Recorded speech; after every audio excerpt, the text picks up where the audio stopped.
Majalah Time menyoroti IKN sebagai warisan gelap pemerintahan Jokowi. Hal yang disoroti diantaranya adalah kepala otorita IKN yang tak dipilih melalui pilkada, bahkan membandingkan IKN dengan ibu kota Myanmar.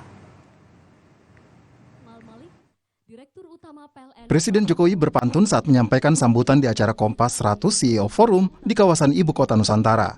Jokowi mengutip kalimat yang tengah populer di medsos, pinjam dulu 100. Presiden menyebut sudah sering diberi pantun saat berkunjung ke IKN, tetapi ia belum pernah berpantun.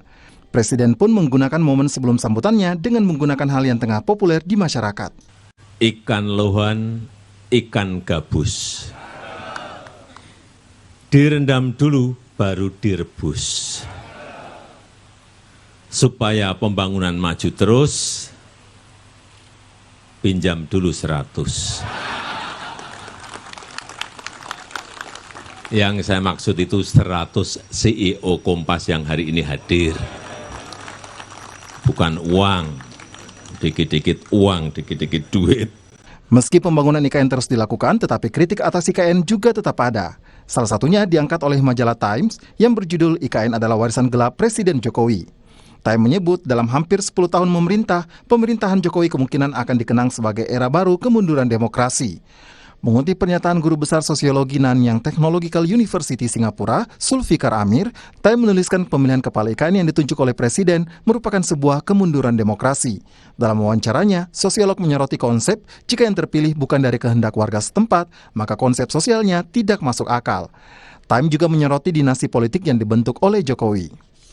Majalah Time mengutip dosen politik Ian Wilson dari Universitas Murdoch, Australia, menganggap IKN adalah proyek yang menjadi simbol larinya Jokowi dari kegagalan menangani persoalan di Jakarta, dari kemacetan, banjir, dan polusi.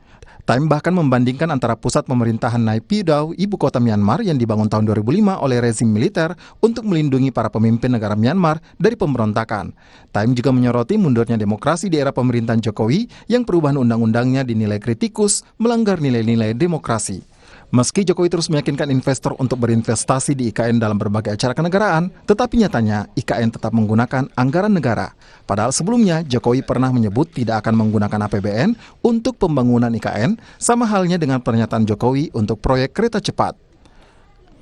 Presiden Jokowi pada tahun 2022 yang lalu menyebut anggaran IKN mencapai 466 triliun rupiah dengan salah satu sumbernya adalah APBN dengan kisaran 19 hingga 20%. Kalau kita lihat di tahun 2023 ini, menurut Menteri Keuangan Sri Mulyani, anggaran IKN mencapai 29,4 triliun rupiah. Namun hingga Agustus 2023, penyerapan anggarannya mencapai 6,4 triliun rupiah. Pemerintah saat ini mulai membangun beberapa fasilitas penunjang untuk IKN sambil mempersiapkan pemindahan aparatur sipil negara secara bertahap. Tim Liputan, Kompas TV.